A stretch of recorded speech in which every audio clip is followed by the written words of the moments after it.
We're going to win so much, you may even get tired of winning. And you'll say, please, please, it's too much winning. We can't take it anymore. Mr. President, it's too much. And I'll say, no, it isn't. We have to keep winning. We have to win more. We're going to win more.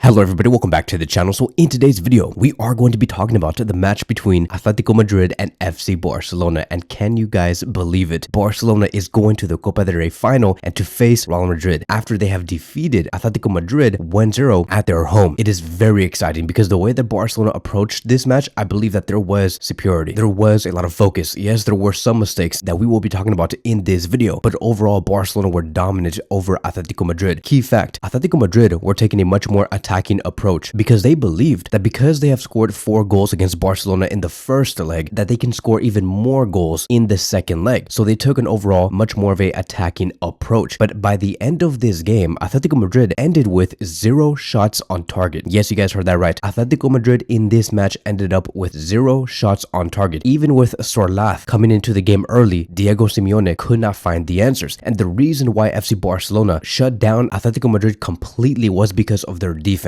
Their defense was on point. Every time they were trying to make a pass to Sorlath, he was offside. Or when it was Julian Alvarez versus Inigo Martinez or Cubarsí, they always shut down every attack. Barcelona were organized, they were focused. I would say that we saw much more of a Xavi Barcelona than Hansi Flick Barcelona tonight because of how conservative and organized we were at the back. And I believe that Hansi Flick made the correct approach, right? He did not want to see a chaotic game where it could be 3-3 or 3-2 or like 4-3, 4-4. Hansi Flick did not want that. What Hansi Flick wanted was a much more organized defense, and we saw that. I mean, like, if we came with the exact same game plan that we did in the first leg, which ended 4-4, Barcelona could have conceded a goal very early. It could have happened. But players like Balde, Inigo Martinez, Frenkie, Pedri, Jules Koundé, Szczesny, none of them gave Atletico Madrid any chances to get their goal. We shut them down at their home, and that is freaking amazing. Barcelona is now unbeaten in their last 21 matches with 18 wins and 3 draws. They have outscored their opponents 66-20 in those games. And so far, under Hansi Flick, Barcelona have beaten Bayern Munich 4-1, beaten Real Madrid 4-0, beaten Dortmund 3-2, beaten Real Madrid 5-2, beaten Benfica 5-4. They have beat Benfica again 4-1. They have beaten Atletico Madrid 4-2. They have beaten Atletico Madrid yet again 1-0. Hansi Flick is the real deal. And now that we're going into this final for the Copa del Rey that will be held at the end of April, one interesting key fact, Hansi Flick has won 6 out of the 6 finals that he has coached in his career. He has never lost a final, and that is because Hansi Flick is a final master. Literally, he's a final master. Hansi Flick always gets his tactics right, just like he did in this second leg. Now, we do have matches in between today and for that final in the Copa del Rey, like Betis, Dortmund, Leganés, Dortmund again, Celta Vigo. We also have Mallorca, but the key thing for all of us is going to be that we rotate. We make sure that no player experiences fatigue, that every player gets some rest, just like how Hansi Flick has rested Lewandowski, who was replaced by Ferran Torres against Atletico Madrid. We all thought that just because Lewandowski scored 2 goals previously that he was going to get the start, but no, Ferran Torres got the start. Hansi Flick was trying to be cautious. He wasn't trying to get any player injured. We are heading towards the last 2 months of this season and everything has to be managed correctly. So Hansi Flick, not only does he get his tactics right for certain games, but he does have great man management. The players that started in this match was Ferran Torres, Lamine Yamal, Fermín López, who was a 10, Rafinha on the left wing position, Frenkie and Pedri in the double pivot positions. At the back we had Alejandro Balde, Inigo Martinez, Cubarsí and Jules Koundé on the right back position with Szczesny in goal. And I'm just proud of these players for what they did. Once again, they did make some mistakes. We saw some misplaced passes between the 60th minute up until the 80th minute, but overall Barcelona defensively shut down Atletico Madrid. And here's the most interesting thing. We have to be proud of this Barcelona team because of one thing. 85% of the time we enjoy their football because they're so dominant and because they're scoring 3+ goals per 90 minutes, right? We see them dismantle so many teams. We enjoy it, right? Not even Barcelona fans enjoy Barcelona's football, but general football fans, right? Just football fans who like the sport, they enjoy watching Barcelona. Outside of that 85%, which is the other 15%, we see Barcelona struggle, but they struggle in a way where they can manage everything correctly. Like, this team knows how to suffer, is what the people like to call it. They know how to take in the pressure. They know that they are suffocating, but they're not going to die. This team does not permit bottling a lead, and that is the most beautiful thing. There is no such thing as losing very badly with this Barcelona team. So overall in the first half, it was phenomenal. The center backs of Inigo Martinez and Cobarsi, they were winning every duel, in the air and on the ground. Pedri and Frankie de Jong, every time they received the ball from the center backs, they did control the flow of the match with their pace and security. And then Ferran Torres sometimes dropped deep to link up play. Lamine Yamal was creating magic on the right wing position, and because of that, Barcelona dominated the first 45 minutes. We saw Lamine Yamal also create an assist for Ferran Torres. The pass was amazing. Ferran Torres yet again showcases why he can be a very reliable number 9. He will not be going anywhere in the summer. The reason why Barcelona found Ferran Torres in this goal is because they were fresh, dominant, and fearless. And Ferran Torres so far, right, with this goal now being counted, has 16 goals in 12 starts. And in the last 4 club matches for Ferran, he has scored 1 goal against Atletico Madrid, 1 goal against Girona, 1 goal against Osasuna, and 2 goals against Atletico Madrid again. I am really starting to think that Atletico Madrid's kryptonite, it is Ferran Torres. He even speaks to Simeone with a lot of disrespect and just tells him to like shut up and stop screaming. It's crazy. You can just tell that Ferran Torres does not like Atletico Madrid and he enjoys playing against them, just like how Sorlath was talking about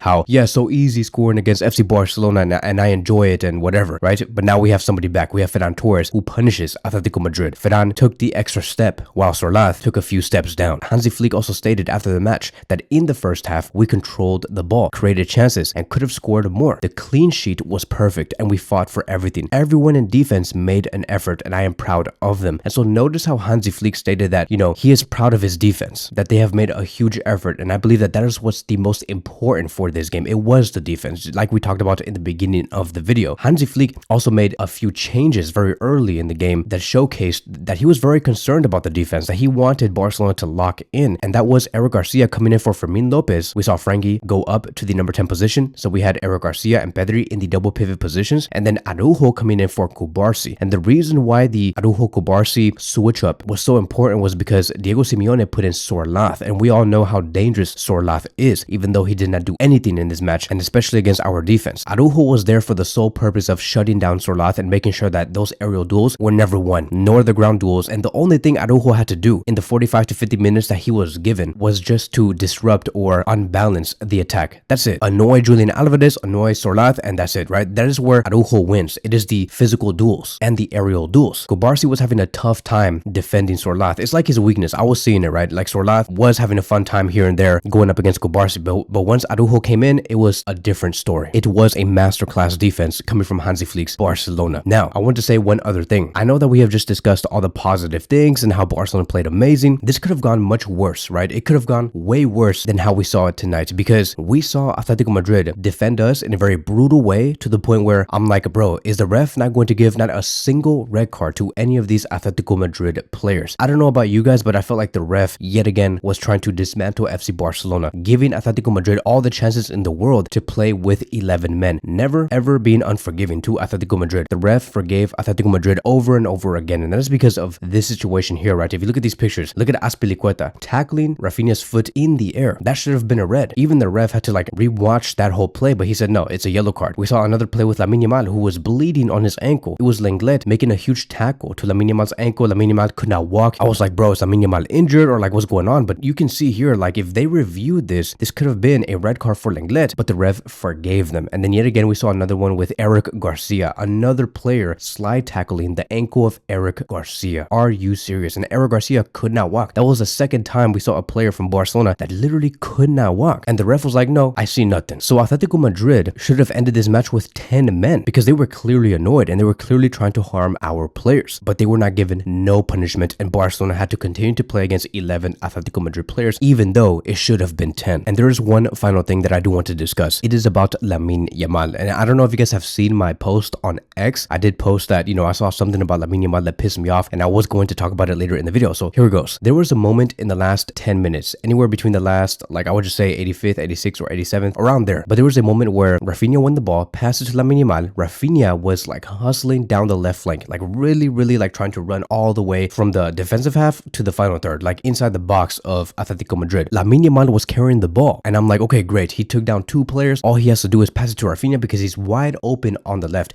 Just think about how Messi found Dembele wide open on the right side against Liverpool back in 2019. That is how open Rafinha was. But the one thing that Lamine Yamal did that really pissed me off was the fact that he did not want to pass it to Rafinha and he took the shot himself. Okay, this is what I do mean by when I said Lamine Yamal cannot be so self-centered. We talked about this previously in a video and everybody everybody was like, no, Kevin, you're wrong. You can't be judging Lamine Yamal's ego, and he's young. Of course, he's going to be acting like that. Well, look, this is what I mean. It's moments like this, because this could have easily have been a 2-0 scoreline if Lamine Yamal were to have just passed it to Rafinha. It could have just been like that, right? It is easy. You're going to tell me that Lamine Yamal could have never seen Rafinha on his left side? You're telling me that he could have never just picked up his head and like passed it to Rafinha? Of course he saw Rafinha. Of course he did. How is he not going to see Rafinha, but he saw Ferran Torres making that run that led towards the 1-0? This should have been a pass, but because Lamine Yamal was very self-centered and egotistical in this moment here, that is why he took the shot himself. And I'm sorry, but like I know that many will say, no, Kevin, you're wrong. You can't be saying that to Lamine Yamal. He provided an assist to Ferran Torres. What else do you want from him? No, this is a very simple play, okay? A very simple play. And I know, right? And I know that, you know, when you're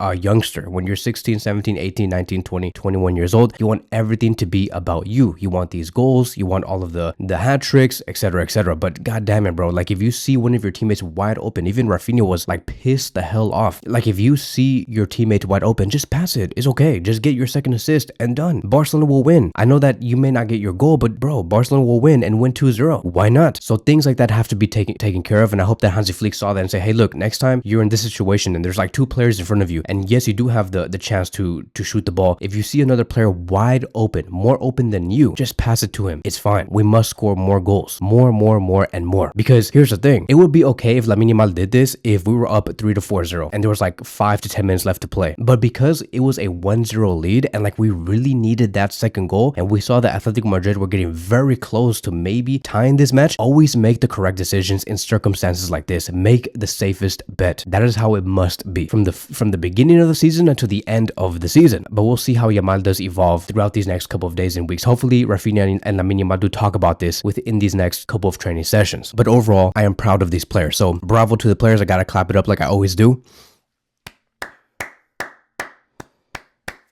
Bravo Barcelona, right? Visca Barça. This is our team. This is what I'm talking about. This is the team that goes through everything. We know how to suffer. We know how to dismantle teams, and we'll meet Real Madrid very soon in the Copa del Rey final. I cannot wait. It's going to be on April 26th. It's going to be the third time we do face Real Madrid. We have already beaten them 4-0 and 5-2 in different competitive competitions, but this time it's going to be for the Copa del Rey final. And maybe, right? Maybe we might face Real Madrid 5 total times, because if we face Real Madrid in the Copa del Rey final, there's also that guaranteed match for La Liga, which will be played at Barcelona's home, which will be the 4th game. And then there is that hypothetical Champions League final that could happen between Barcelona and Real Madrid. Of course, the only way Barcelona can get through the final is by playing well, being dominant, and staying consistent. For Real Madrid, it is the complete opposite. They don't have to play the best. They don't have to do anything. They just have to rely on the refs to get to the final. So it's crazy, right? To know that we're going to end up facing Real Madrid between 4 to 5 times this season. And I just pray to God that Barcelona defeat them in all of those games. So that is it. That is going to be wrapping up today's video. Thank you guys so much for watching, and I will see you guys in the next one.